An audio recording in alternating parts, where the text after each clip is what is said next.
This preview video is based on an article by Eurogamer's deputy news editor Ed Nightingale. To read his full preview piece, please check out the link in the video description below.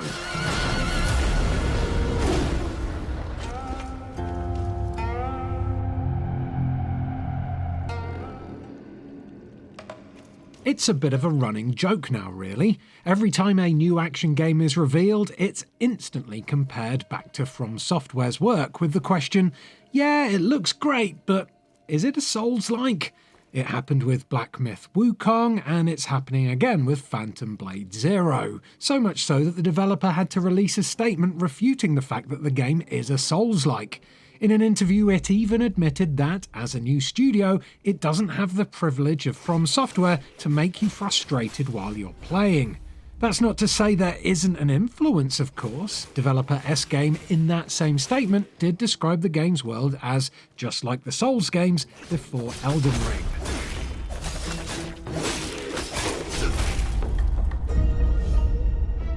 At this year's Gamescom, Ed was able to go hands-on with Phantom Blade Zero, which he'd been intrigued by since its reveal at the 2023 PlayStation Showcase.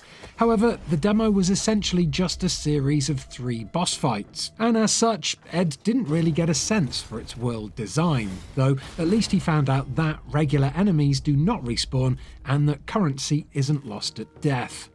What Ed did experience, though, was considered combat and a strong parry mechanic that brought to mind From Software's Sekiro, as well as this year's Stellar Blade.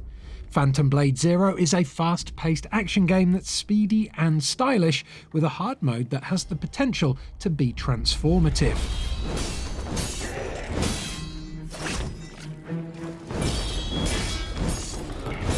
Ed admits he was a bit rubbish at Phantom Blade Zero at first though.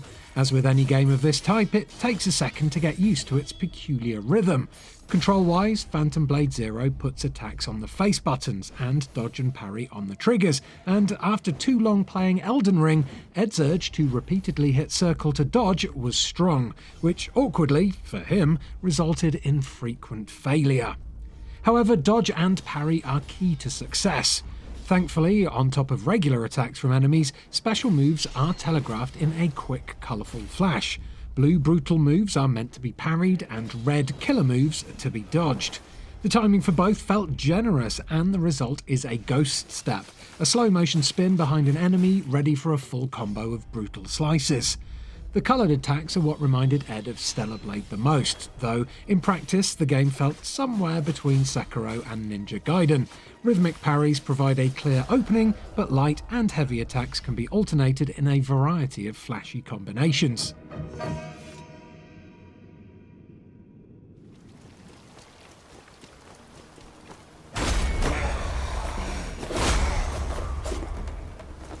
The other nuance is your Sha-Chi gauge, which works similar to stamina.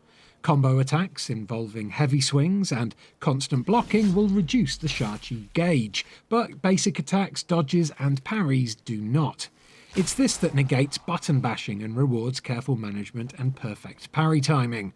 What's more, enemies have a similar gauge that reduces when attacked. Deplete the gauge, and that's the time for all-out attacks with combos and an extravagant power surge of unstoppable swipes and stabs. The protagonist has quite the arsenal too. He can switch readily between the slightly slower and more powerful longsword and a pair of rapid short swords. Plus, he has ranged options too, a silent but deadly bow or the explosive tiger cannon. Both of these can be charged up for severe damage, at the cost of Sha-Chi of course, and these seemed most useful as stealthy crowd control against groups rather than in the heat of a one-on-one duel.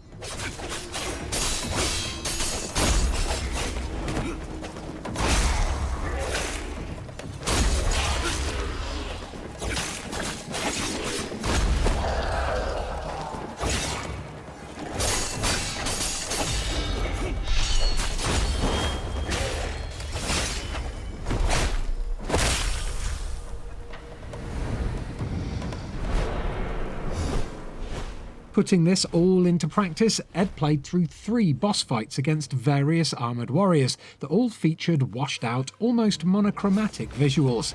It seems Phantom Blade Zero takes itself pretty seriously, so hopefully there's space in the final game for some wonder and colour beyond its kung fu punk aesthetic. It may have a Wuxia influenced setting and animation, but so far there's no room for romance.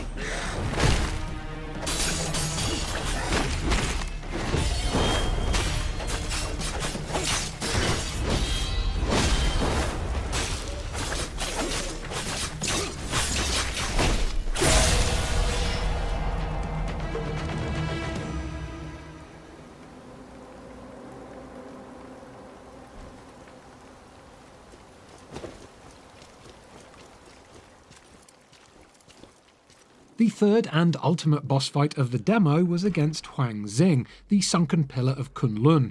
Upon entering a small temple held up with wooden pillars, he rises menacingly and flexes his mechanical arm with a sort of chained, spiked helmet on the end. Turning to face Ed, Zing begins spinning the chain, and so Ed aims for a perfect dodge but repeatedly fails, and as the helmet slams on his head, he dies instantly. Ed's determination eventually wins out though, and with the defeat of Zing, the demo comes to a close.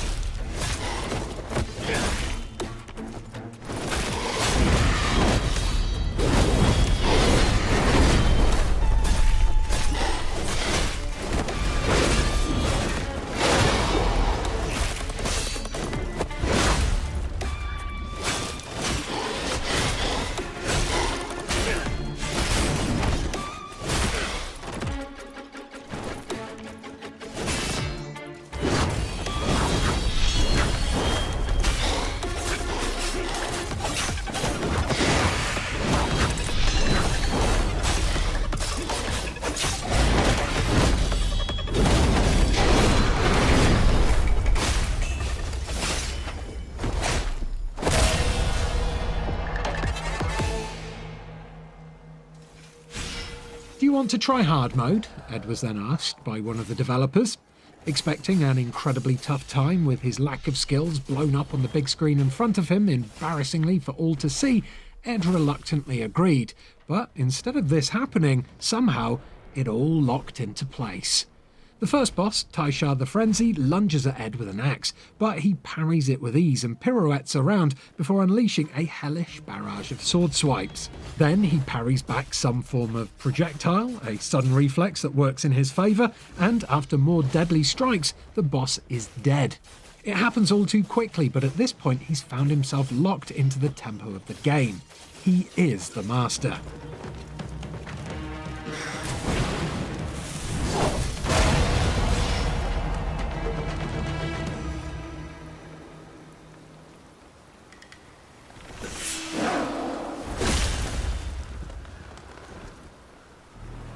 Next up is the masked and suitably named Commander Cleave, who runs a hand along a thick serrated blade that looks set to do serious bloody damage.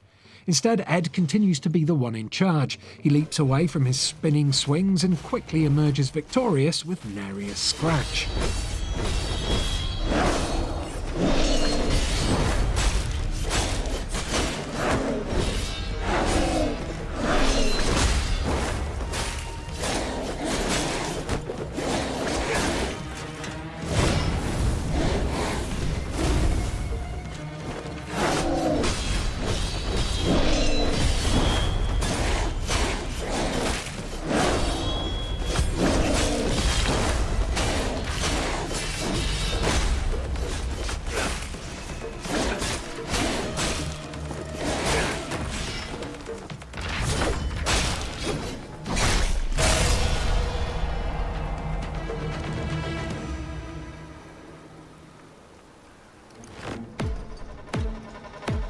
Lastly, it's a rematch with Zing. Only then is Ed told that it's possible to sprint up the pillars to dodge that helmet attack before reeling down on the boss like a tornado.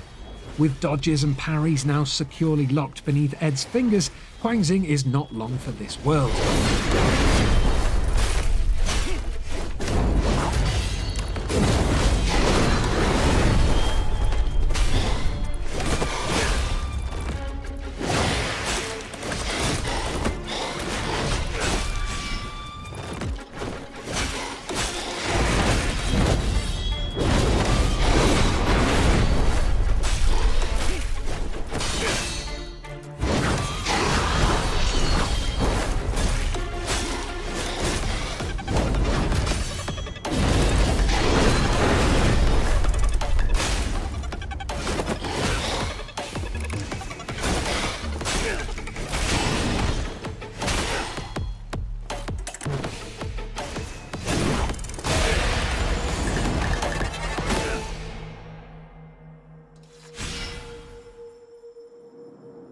In all, it took Ed 9 minutes to blast through the demo a second time, beating these bosses on hard mode with relative ease. Was it pure luck? Is Phantom Blade Zero actually too easy? Or are these simply bosses from an early portion of the game? Perhaps all three. But Ed can't deny that the game was a tense rush to play through, with the slow-motion, dance-like ghost step being the linchpin of its satisfying combat. There's a chance Phantom Blade Zero could be the next Black Myth Wukong, a beautiful and stylish boss rush with little substance in between. But purely in combat terms, Phantom Blade Zero featured some of the best action that Ed experienced at Gamescom. Just please don't call it a Soulslike, okay?